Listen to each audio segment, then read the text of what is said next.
Tenemos una esperanza viva. Como dice esta imagen, los que hemos creído en Él podemos lidiar con nuestro pasado porque tenemos esperanza para el futuro. De este modo vemos que la esperanza cumple una doble función, tanto respecto de nuestro pasado como respecto del futuro. Nos sitúa en el presente, en una línea de tiempo activa, no pasiva. Primera de Pedro 1.3 dice: bendito Dios, quien según su gran misericordia nos ha hecho nacer de nuevo a una esperanza viva. Esa antigua criatura, ese antiguo yo, es el pasado que a veces quiere reclamar su derecho a seguir vivo. Nuestra esperanza viva nos permite lidiar con ese pasado. Pero también somos una nueva criatura que cree en las promesas de Dios. Esto nos traza un curso, un camino. El tema que vamos a abordar en este video y el siguiente tiene que ver con el propósito del cristiano. ¿Hacia dónde vamos? ¿Cuál es nuestra meta? Y en base a eso, ¿cómo ordenamos nuestra vida? ¿Cuál es nuestra esperanza? Una nueva esperanza, la de vida abundante. Todo ser humano tiene esperanza. Todo ser humano vive con un propósito, trazando su camino de vida hacia una meta. Bueno, la verdad es que a veces nos encontramos con personas que parece que no tienen un propósito, que no tienen una esperanza, que viven desesperanzados, sin fe en la vida, sin reconocer para qué han venido a la vida y cuál es su propósito. Eso ya es digno de misericordia, porque es una condición miserable, una condición triste, una condición de pobreza, no necesariamente material, pero sí espiritual y de sentido. Es fundamental tener sentido en la vida, tener algo que se espera, un propósito, un destino donde llegar.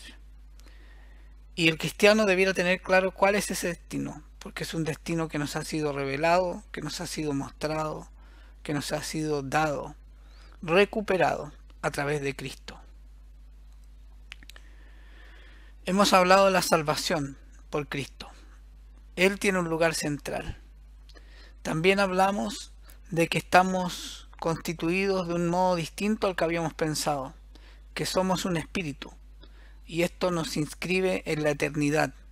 Dios nos diseñó para la eternidad, pero hoy no vivimos en la eternidad, vivimos en un tiempo finito que se mueve entre un hoy tensionado por un ayer y un mañana, pasado, presente y futuro, que tiene un inicio con nuestro nacimiento y un fin con nuestra muerte, que tiene un inicio con el inicio de la historia de la humanidad y un fin que distintas ideologías o pensamientos trazan de distintos modos, y esto tiene que ver con cuánta expectativa hay para la humanidad hacia el futuro y cómo terminaría esto.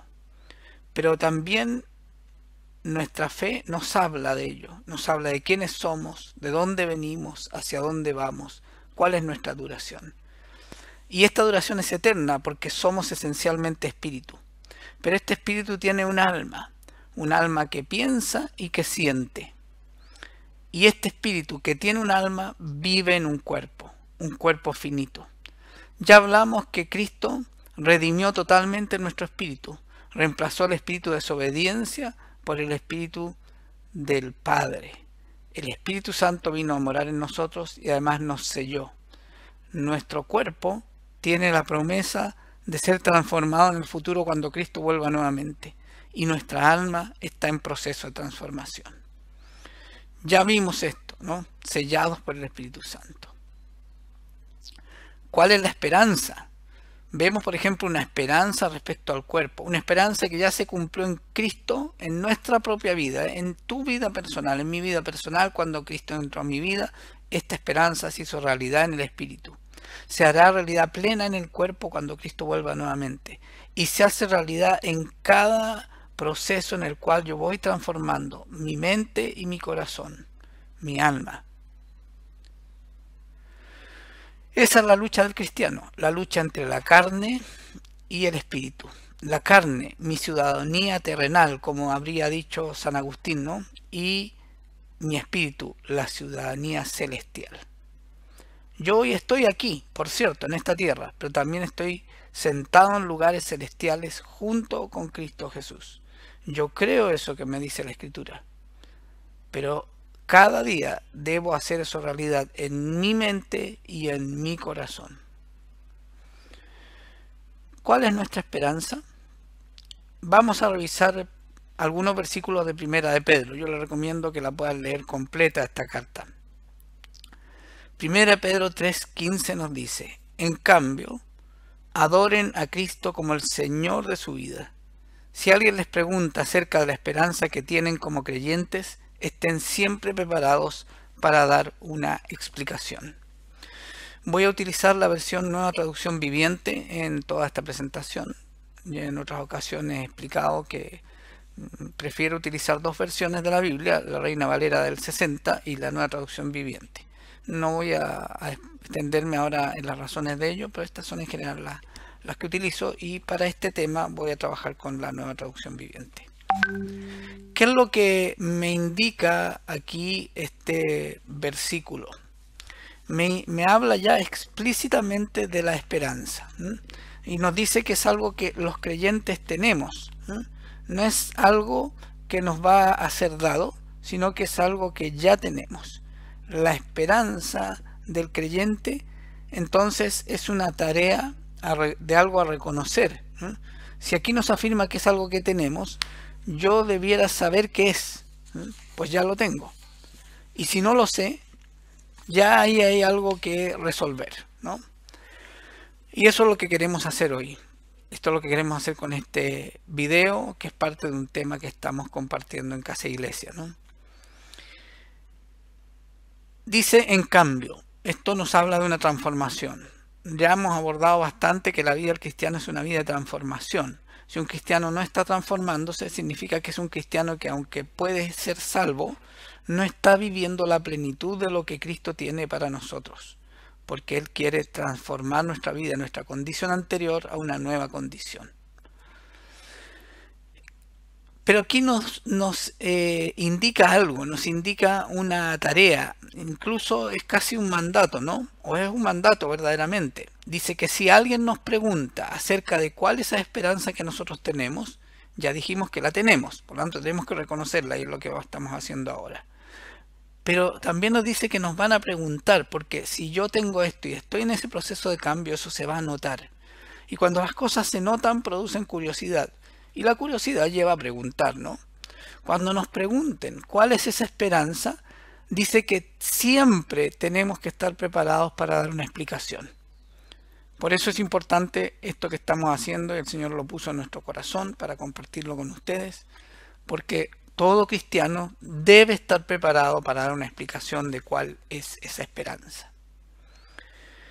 En la misma carta primera de Pedro, capítulo 1, pero ahora los versículos 3-4, dice que toda la alabanza sea para Dios, el Padre de nuestro Señor Jesucristo. Es por su gran misericordia que hemos nacido de nuevo, porque Dios levantó a Jesucristo de los muertos. Ahora vivimos con gran expectación.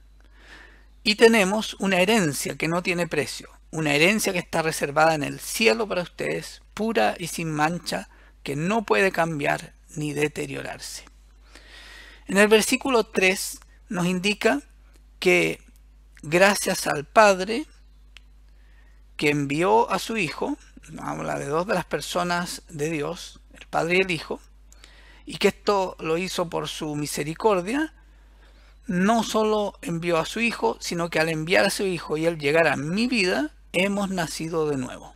Lo que ya hablamos, ¿no? Una antigua vida y una nueva vida.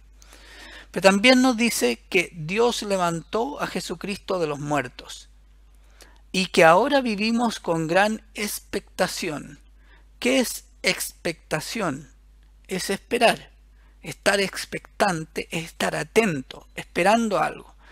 Y esta no es cualquier esperanza, no es cualquier espera, es una gran espera, porque es una espera por algo formidable. ¿Qué es esto formidable que estamos esperando? Bueno, lo mismo que las evidencias nos dicen que ocurrió con Jesucristo, el primogénito de los muertos, dice.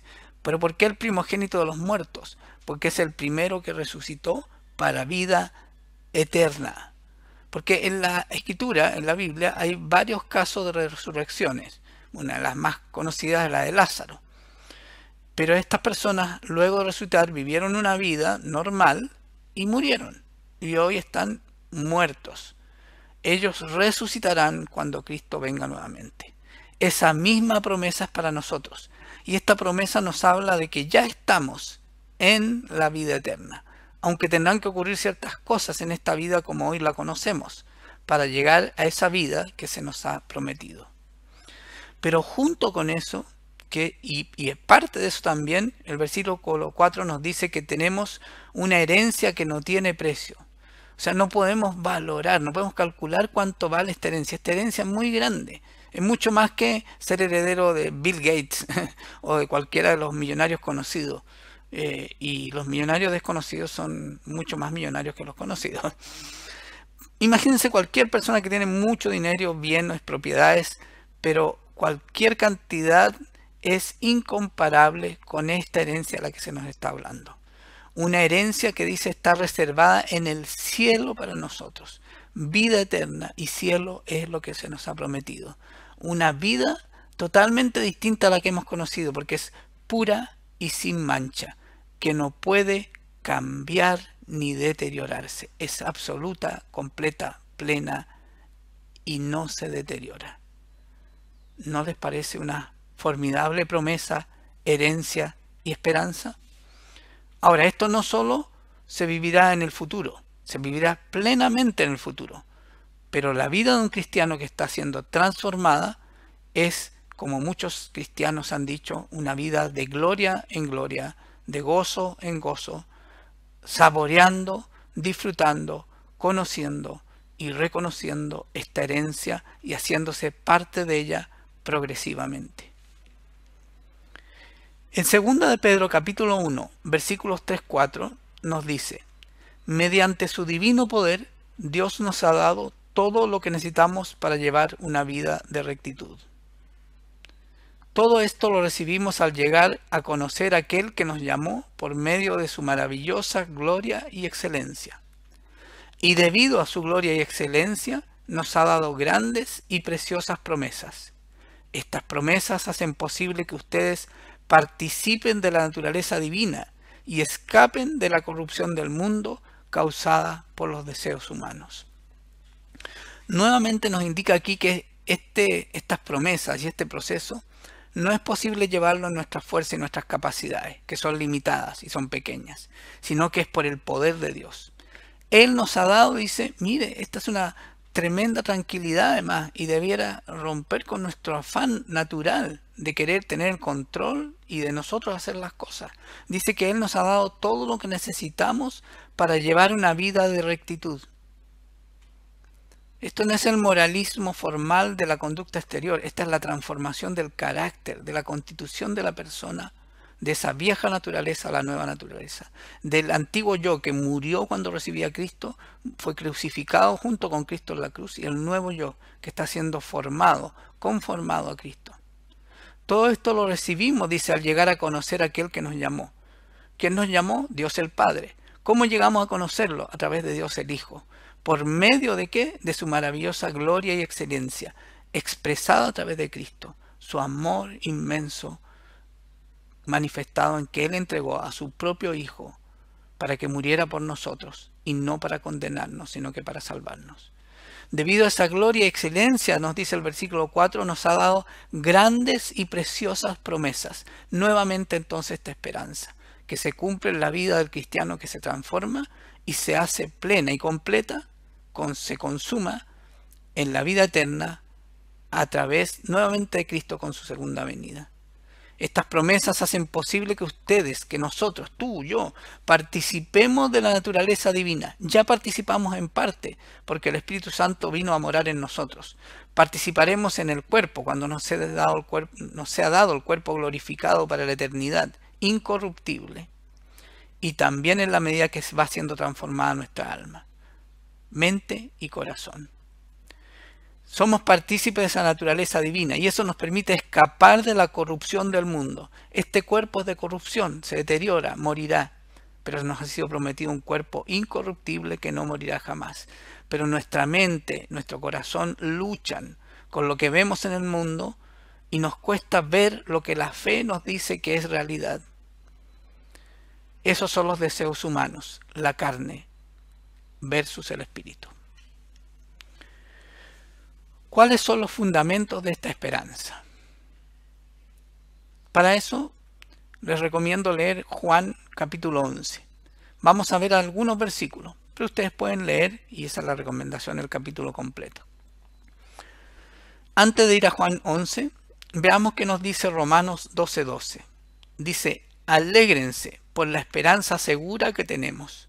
Tengan paciencia en las dificultades y sigan orando. Esta esperanza de la cual estamos hablando es segura.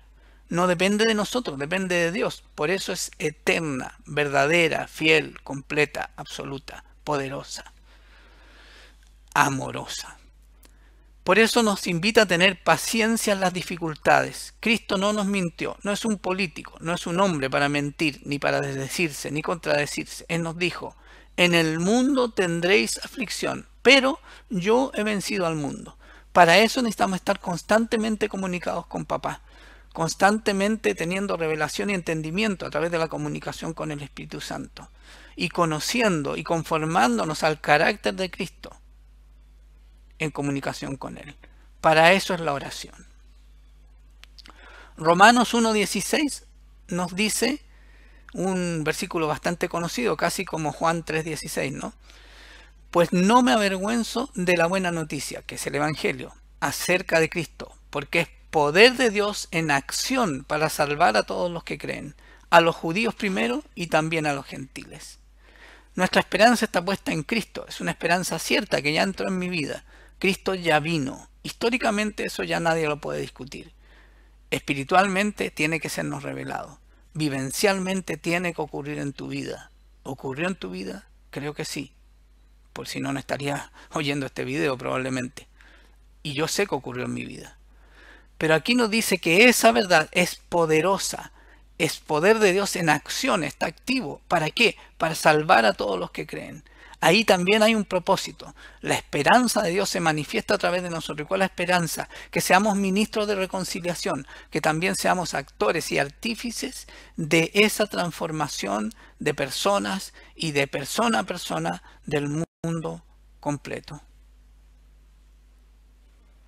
Colosenses 1:5 nos dice, ambas cosas provienen de la firme esperanza puesta en lo que Dios les ha reservado en el cielo.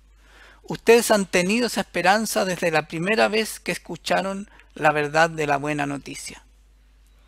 Este versículo nos dice que esa esperanza, ya lo habíamos dicho, está en nosotros desde que recibimos a Cristo. Esa es la primera vez que escuchamos la buena noticia. Oímos de Cristo, Dios puso fe en nosotros, creímos en Él, decidimos recibirlo. Y esto viene de Él entonces y proviene además de lo que Dios nos ha reservado en el cielo. Esto nos vuelve a remitir, nuestra dirección, nuestro remitente es el cielo, no es la tierra. Aunque hoy vivimos aquí, somos embajadores, esta no es nuestra nacionalidad, somos pasajeros, estamos de paso. Esta es una morada temporal, tanto el cuerpo como mi historia en la tierra, en el mundo, con un pasado, un presente y un futuro, limitada por el tiempo y las capacidades y las condiciones humanas, es algo pasajero. ¿Cuáles son ambas cosas de las cuales habla el versículo 5 de Colosenses 1? Las vamos a ver en los dos versículos anteriores. Dice el versículo 3 y 4. Siempre oramos por ustedes y le damos gracias a Dios, el Padre de nuestro Señor Jesucristo, porque hemos oído de su fe en Cristo Jesús y del amor que tienen por todo el pueblo de Dios. Ambas cosas provienen de la firme esperanza de lo que Dios nos ha reservado en el cielo.